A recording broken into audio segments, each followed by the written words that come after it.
Амансыздар ма, құрметті әлеумет. Бүгін 30 сәуір 2022 жыл. Алдарыңызда Сихаев Айдархан Әшімханұлы, Тараз қаласынан.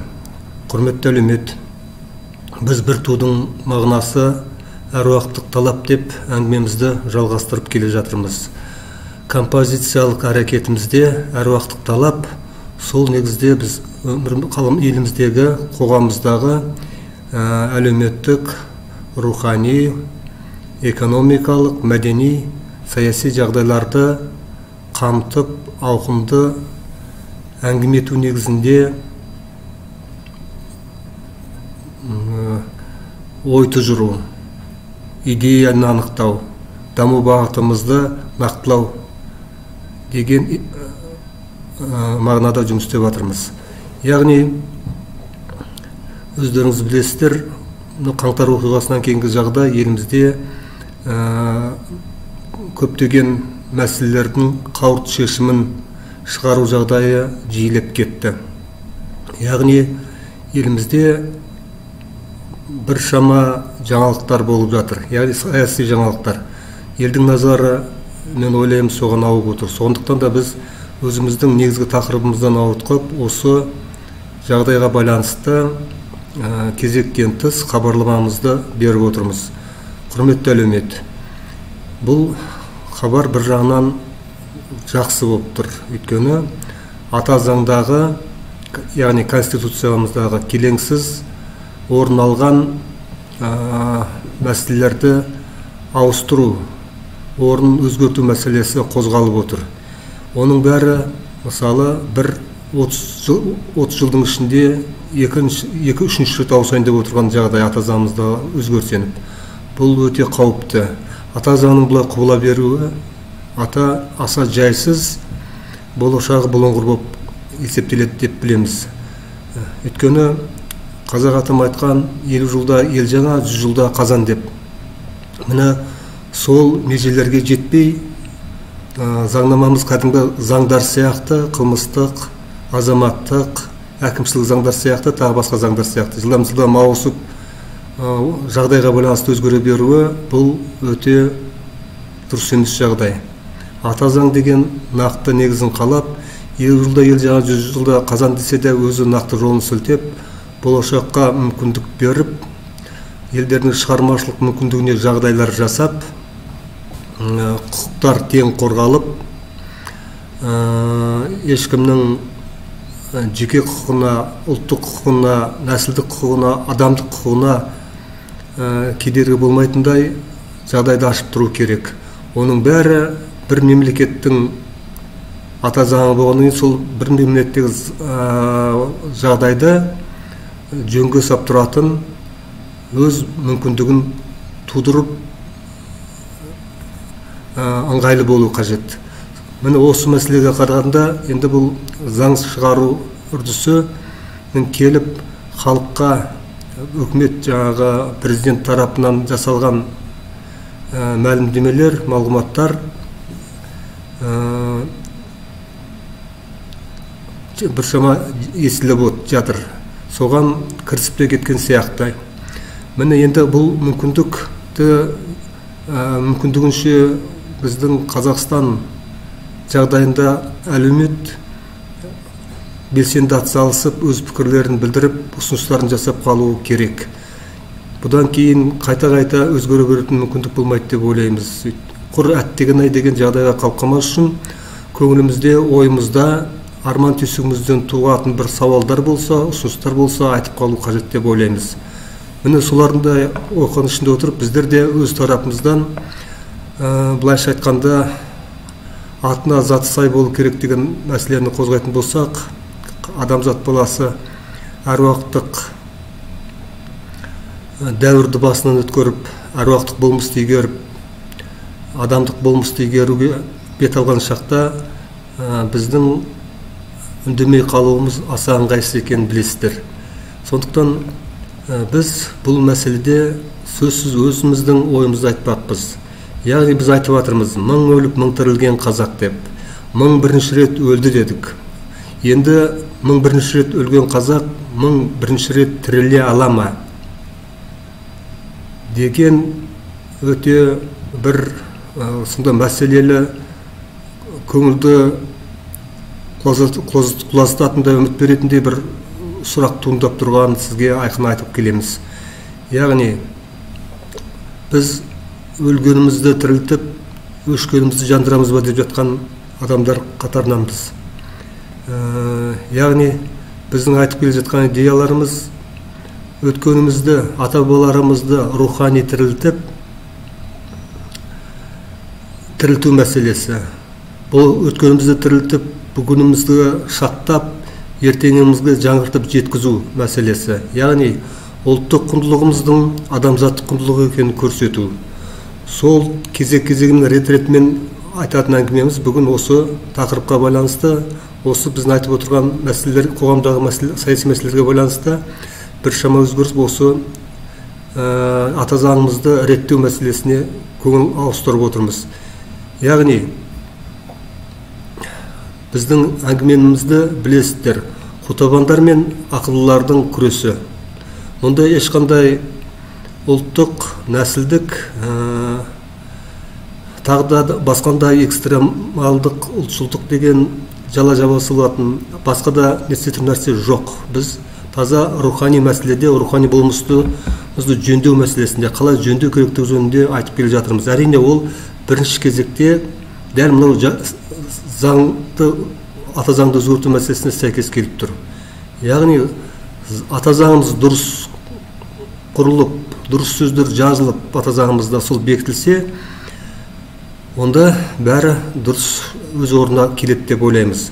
Осы ретте біздің айтайын дегеніміз, бұл бір тақырып, жаңағы бір адамның, Назарбаевтың мемлекеттің негізін, Қазақстан мемлекеттің негізін қалаушы деп ата заңға бекіту мәселесі болып қойылып тұр. Бұл саудаланып, оның орнына жаңағы Назарбаевтың өзінің жеке қауіпсіздігі, елбасы деген тұжырымды бекіткен сөздер, оның отбасын қорғау деген мәселелер алынып тастайды деген сөздер айтылып жатыр.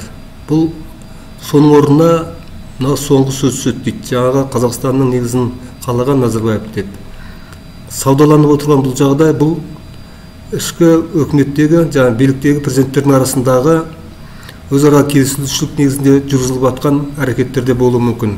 Бұны сөйтіп олар өз ұсыныстарын қойып, енді халықтың алдында шешу мәселесін, референдум мәселесін ойластырып жатқанын естіп жатырмыз.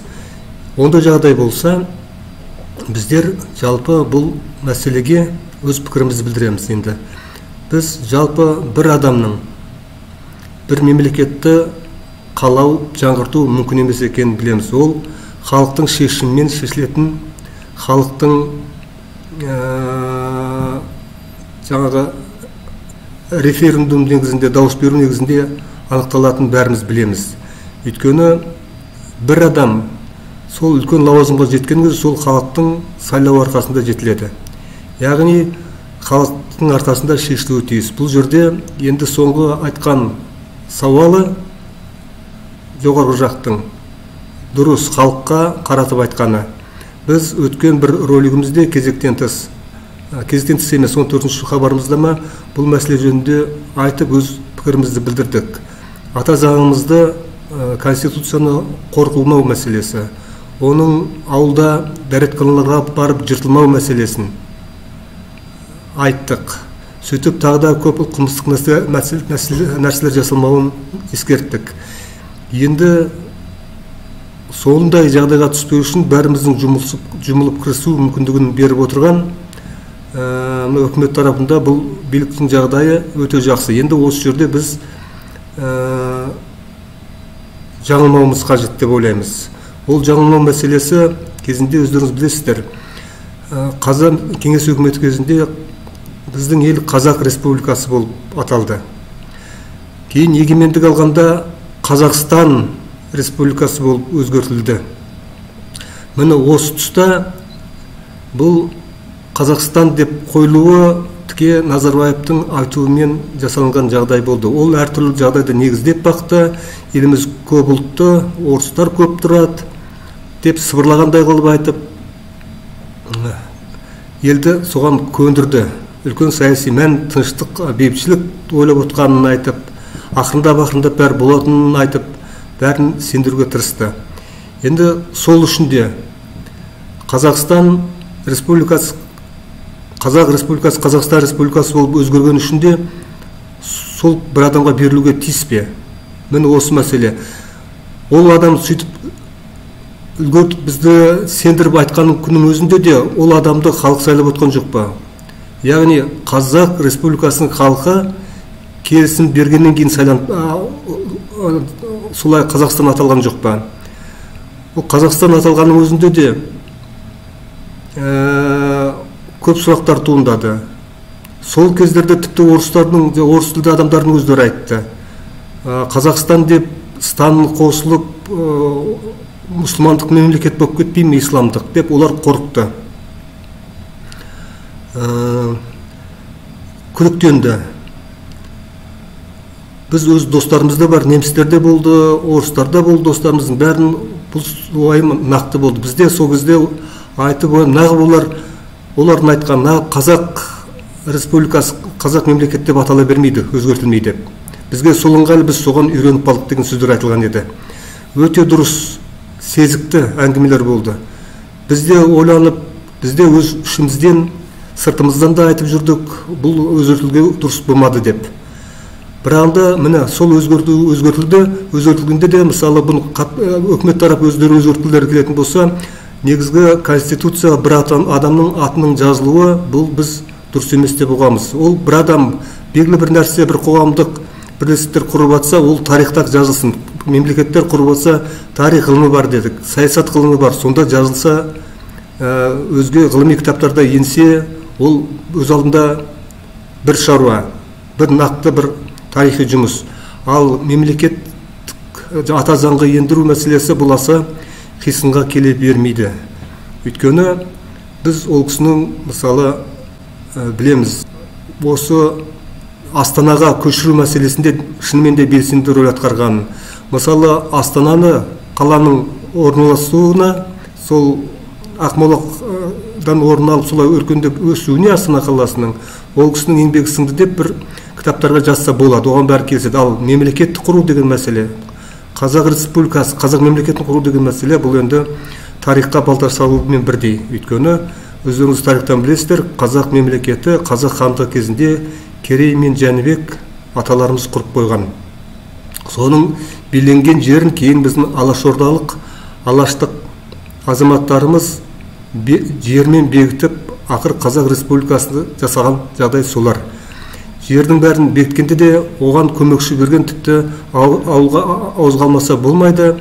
Тіке Лениннің көмегінің тигенін, Ленин атамыздың барлықтарыңыз естіп біліп отырсыздар. Яғни ол кісіні декларацияға қол қойып бекітпегенде бүгінгі жерімізде қазақтарға тимей қалатыны әбден мүмкін еді. Сол себептен де біз ол Ленин атаға көп шүйліге берушілерге кішкене ойланып қарауларыңызды сұраймыз деп айтамыз. Өйткені сол кісінің арқасында біздің бүгінгі дау-дамайымыз, бүгінгі егемендігіміз осындай жағдайға жетіп отыр. Әйтпегенде бұдан да қайырылып қалу мүмкіндігі бар еді. Ең бастысы бар, жеріміз бар, еліміз бар.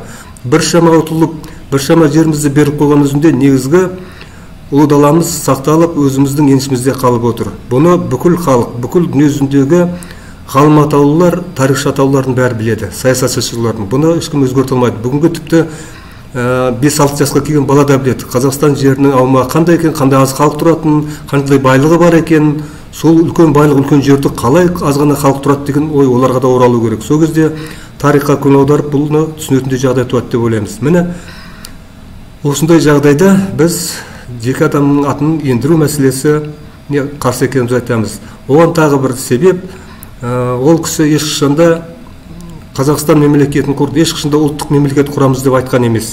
Бұл біздің ұлтшылардың құлағына деп айтсақ болады. Ұлттық мемлекеттік, ұлттық өз-өздерін алдап, саяси жағдайды алдап келе жатқан адамдар болып отыр. Өтірік ұлтшылдар. Ал ол кісі болса, ұлттық мемлекет құрам деген жоқ, екінші Америка құрам деді. Бір ұлтты көрсе, көп ұлттымыз деп, көп ұлттық деп миымызға құя берді Қазақстанды. Жағдайларың жақсарады, керемет болады деп айтты. Мемлекет тілді қазақ тілді бендіргенде ресми халықаралық байланысты орыс тілі деп бірдей қылып бекітіп қойды. Сөйтіп нарықтық экономика ауыстырды. Нарықтық экономика ауыстыра отырып, теңгемізді шығарды. Теңгемізге шығара отырып, туындап атқан әртүрлі әрекеттерге байланысты ел шуылдап, қоғам белсенділер мақалалар жазып, журналистер жазған кезде оның бәрін көш жүреді, ит үреді деп керек қылмады. Сөйтіп өздерінің саясатын жасай берді. Ақырында айналып келіп, ата-бабаларымыздың сүресі шығарылған теңгені бір алақанымен бәрін сыпырып тастады. Ұлттық мемлекеттің керек емес екен, сонымен дәлелдеп көрсетті. Алғашқы кезеңде суретімен шыққан теңге бәрімізді қуантып, сендіріп еді, артынан кейін өшіріп тастаған кезде қайтадан не жасалғанын білмей ешкім түсінбей де қалды. Бір алақанның ісі. Міне осындай жағдайда қалай түсінуге болады, мысалы. Артынан кейін оны айтып, біраз әңгіме айтқандарға ескертулер айтылды. Әрқайсыңды қоғамның көзінше қолдарына ұстап сотқа алып бара аламын деп қорқытқаны. Сөйтіп ел басқарып арғыра еліміз тып-тыныш жүре берді. Айналып кеп ең соңы, өздеріңіз білесіздер, бұл күнге де жете алмайсыз қаласыздар, қабірдің басын барып көріңіздер, көбеюді туыларыңды бізден сұратыңыздар ма, бізбен келістіңіздер ма, ең аяғы екі сиырды бағып жан сақтаңдар деген мәселе келіп тірелді. Біздің 30 жылда даму, ақпараттық, экономикалық, индустриялық дамудың нәтижесі осы ғана болды. Енді сондай Қазақстан мемлекетінің сондай құрылып, сондай даму дәрежесі сондай болып тұрған кезде біз мемлекетімізді бір адамның атында сол құрды деп қалай айта аламыз?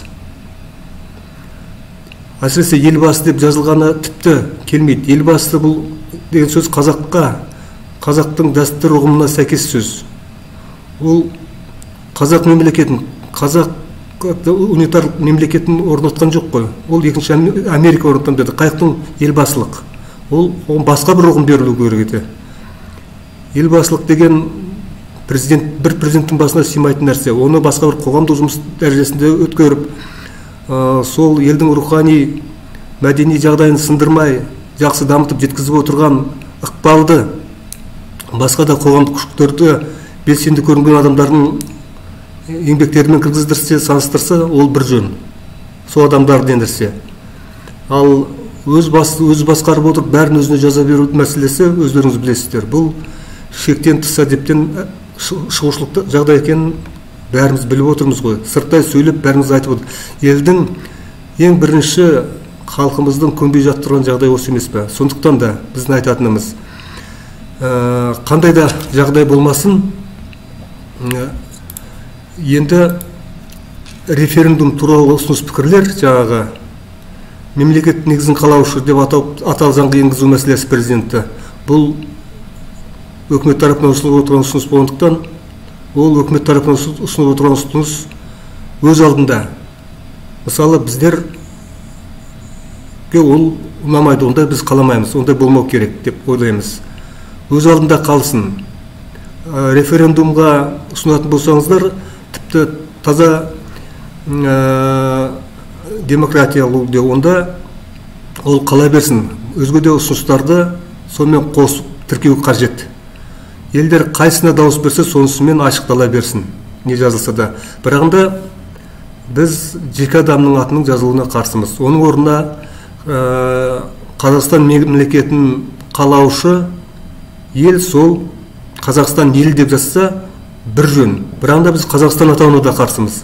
Себебі бұл шынымен көп жағдайды жеке сол тұрғылықты халыққа, яғни қазақ халқына кедергісі көп жағдайды алға тартып отыр. Біріншіден, басында Қазақ Республикасы деген атаудың өзі тамаша етін, жақсы ат етін. Сол себептен де біздің өз ұсынысымыз бар. Яғни Қазақстан Конституцияда бірінші ұсынысымыз сол республиканың Қазақстан атауын өзгертіп, сол Қазақ Республикасы немесе Қазақ мемлекет деп атауға ауыстырғаны дұрыс деп есептейміз. Өйткені бұл жерде ешқандай басқа қазақия, мазақия деген әртүрлі қиямия, тағы да бірлерге еліктеп қою мәселесін қаралмау керек. Тіке өзінің қарапайым аты. Қазақ елі, Қазақ мемлекеті, Қазақ Республикасы. Мен осындай атауларды таңдап, біреу нақты кіргізу керек. Егер де осылай дұрыс, осылай қоямыз деп ескеріп жатсаңыздар, бұған кішкене заңгерлер араласып бұл мәселені жөндеуге болады. Дұрыс сөйлемін құрап. Екінші мәселе, Қазақстан мемлекет негізін қалаушы інін демеу, яғни Қазақ мемлекет негізін қалаушы тұрғылықты қазақ және ондағы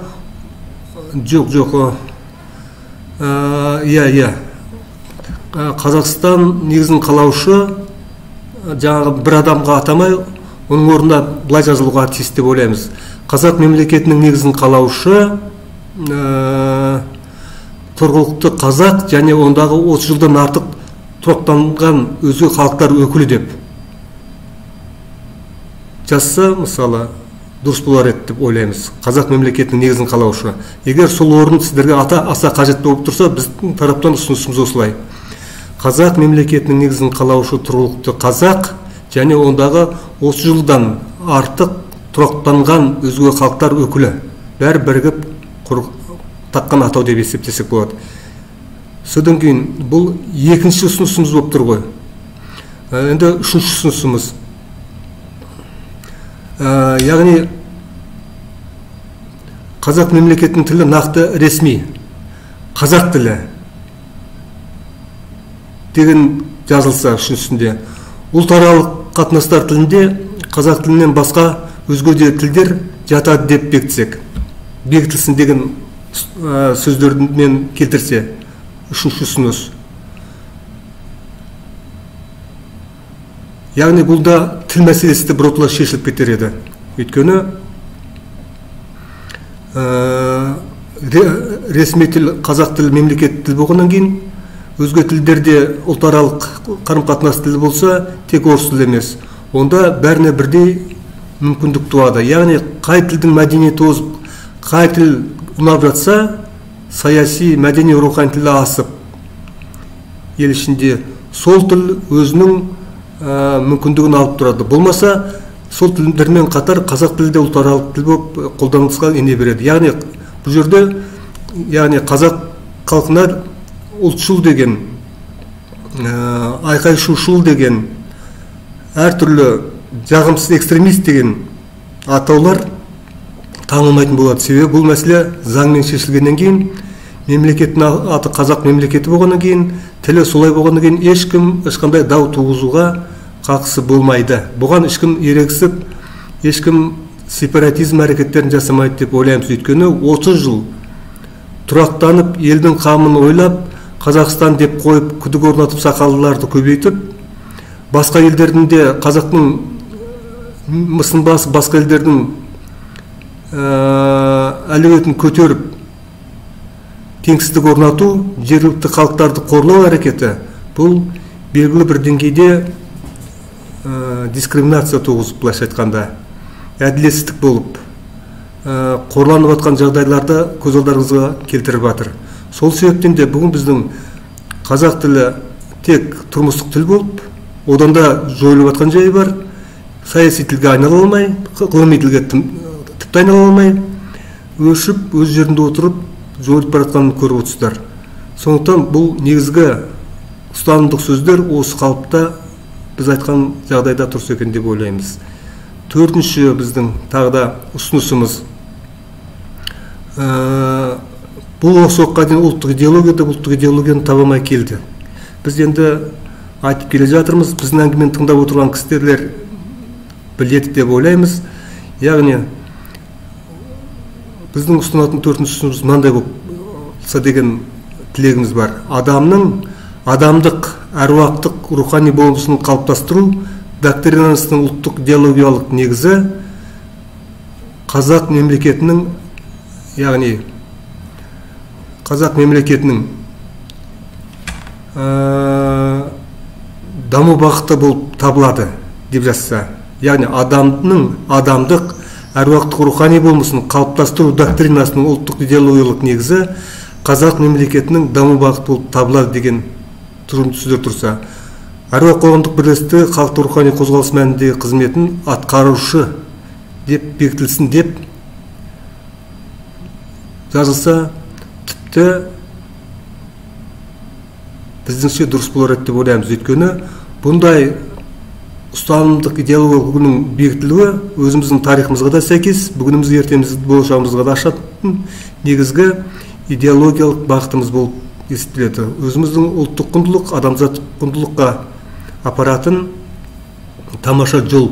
Бұған ешкімнің таласы жоқ деп есептейміз. Сол кезде біз зайырлы мемлекет боламыз. Яғни басқа да жаңа діни мемлекет жасаймыз деген, исламдық бағытты құрамыз дегендердің үндері біршама саябырсып өшеді деп ойлаймыз. Міне осы жағдаймен бұл елімізге тыныштық орнататын мүмкіндік туады. Бұл мәселе жөнінде сенім болады деп ойлаймыз. Яғни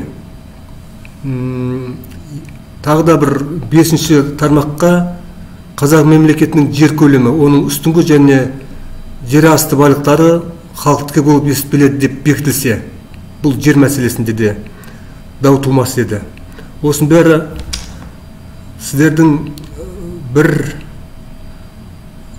өзгеріс ендіреміз дегендеріңізге байланысты туындап отырған ойлар, құрметті әлеумет, яғни биліктен туындап отырған мәселелерге байланысты айтып отырмыз. Сіздер бір ұсыныс емес, бұл жерде бізден 4-5 ұсыныс естіп отырсыздар. Агер қажет деп тап елдер осыда дұрыс деген жағдайлар туындап жатса, біз бұны қайталап бәрін негіздеп беруге дайынбыз. Сол кезде қазақ та өз орындарына түседі, басқа ұлттар да өз орнында болады, сыйластық, құрметтік орнайды деп ойлаймыз. Себебі бұл енді таза сол кезде бар жаңа қазақ елі, жаңа Қазақстан, жаңа қазақ елі болып Қазақ Республикасы жаңғырса, бұл Қазақстанның жаңғыруы деп, жолындағы Қазақстан халқының еңбегі деп бағалар едік. Бұны құрметті әлеумет, жаңағы еліміздегі әртүрлі ұлттарда дұрыс түсінеді деп ойлаймыз. Тағы да бір айта кететін мәселе, мынау Қазақстан Халық Ассамблеясын таратып жіберу қажет. Ондағы елдің орнына біз айтып отырған жаңағы доктринамызды ендіру қажет. Оның орнында әртүрлі ұлттардан құрамынан түсірген біздің қоғамның өзінің ақыл, даналық, идеологиялық ілімі жетеді деп есептейміз. Сол себептен де Халық Ассамблеясының конституцияға ендірілген сөздерді халық ассамблеясы туралы түгел алынып тасталып, оның орнына адамның адамдық, әруақтық, рухани болмысын қалыптастыру доктринасының ұлттық идеологиялық негізі қазақ мемлекетінің даму бағыты болып табылады деп жазылса, олардың орнына әруақ қоғамдық бірлестік, яғни халықтық рухани қозғалыс мәніндегі қызметін атқарушы деп бекітіп, сол Қазақстан қоғамында ұлтаралық, нәсіларалық туындап отқан мәселелерді қарастырып, бір жөнге салып отыратын ұйым ретінде, идеология, ілім ретінде көзделген жөн деп есептейміз. Міне, құрметті әлеумет, бұл енді біз қазақ бола алмай жүрген Қазақстан еліне қарасты айтып отырмыз бұл әңгімемізді. Ес жинап көрсеңіздер, яғни кім бұл идеямызды осы шама дұрыс болады деген ой топшыласаңыздар, сөйтіп қолдасаңыздар, бір қуанамыз. Біз рухани болмысымызды адамдық, әруақтық негізге нақтыласақ, соны біз қазақ деп есептейміз, адам деп есептейміз. Яғни бұған қарсыларды біз бұндай тұжырымдамаға, бұндай үлгілерді кіргізуге қарсыларды бір әрине қазақ болады деп айта алмаймыз. Бұл ұлтшылдық емес, бұл адамшылдық, арлық, әділдік, шындық негіздерін айтып отырған ар-ождандық үлгіге тиіп әруақтық болмысты ашатын үлгілер. Яғни осы жерде кімнің кім екені анықталады. Яғни билікке оппонент болып жүрген оппозицияның өкілдері қолдаса, тіпті қуаныштымыз. Биліктің өзінің өкілдері қолдаса, тіпті қуаныштымыз. Қолдамаса, біз бәріне күмәнмен қараймыз. Біз таза халықтық қозғалыс болғандықтан, біздің өзіміздің бағытымыз, өзіміз ұстанымыз бар.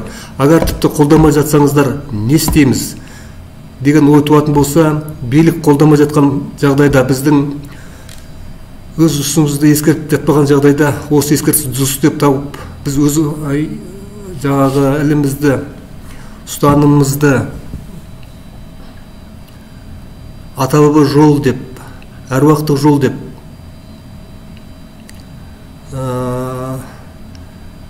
сеніп тапсырып атқан жағдайда, оны қолдамаған халықты біз, яғни аса жетілген халық деп ойлай алмаймыз.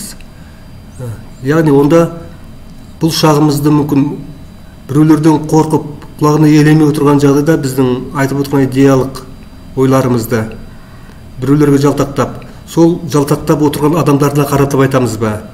Россия президентіне, Украина президентіне, ақш президентіне, Қытай президентіне, ағылшын премьер-министрлеріне, тіпті Франция, Германия деген сияқты басқа да Европа елдерінің премьер-министрлері мен президенттеріне арнап айтамыз ба? Қайтеміз. Біз осылай, біз ұлтшылдықты көздеп отқан жоқпыз, біз нәсілдікті көздеп отқан жоқпыз, біз адамдықты көздеп отқан, солардың алдында ақталуымыз керек пе? Құрметті әлеумет, сіздер біздерге түсініп қарауларыңызды сұраймыз. Бұл мәселеде біздің ойымыз осы. Агар да қолдап, егерде қоштассаңыздар, тек ата-бабаларымыздың әруағы риза болсын. Яғни бұл сөз ешқандай тілде аударылмайды. Әруақ деген сөз. Орысша өздеріңіз білесіздер, дух предков деп жазылып жатады әр нәрсеге. Ол сөздің аудармасы дұрыс емес. Біздің әңгімемізді байқап отырған шығарсыздар. Яғни бұл өз алдында терминдік сөз болып қалыптасуы керек. Сол негізде болашақта біздің руханилығымызда, экономикамызда, мәдениетімізде, саясатымызда, әлеуметімізде сол ізгілік үлгіде дамуға тиіс деп ойлаймыз. Сондықтан Конституцияда ең басты ілімдік үлгілеріміз, ұстанымымыз дұрыс болу қажет. Біз айтып беріп жатырмыз, екі-ақ ұстаным бар қазір дүниеде. Діни ұстанымдар көп, басқа ұстанымдар көп саяси. Ал адамдық ұстаным, адамның рухани болмысын, шығармашылық қасиет қабілетін дамытатын бір-ақ ұстаным бар деп айттық. Ол әруақтық ұстаным, әруақтық болмыс. Яғни адамдық болмыс. Ақ жолы, адалдық жол, халықтық жол, теңдік жолы деп айтсақ болады, бірлік жолы. Сондықтан да, құрметті әлеумет, біздің бүгінгі әңгімеміз осы. Біздің бұл үндеу сияқты шыққан бұл хабарымызды талқыға салсаңыздар болады деп ойлаймыз. Бір шама дұрысталып жаңағы сөзімізді дұрыстап құрап сөйлемей қалсақ кешірім сұраймыз. Бірақ да негізгі мазмұнын жеткіздік қой деп ойлаймыз. Рахмет. Құрметті әлеумет, келесі жолыққан шамасы болып тұрыңыздар.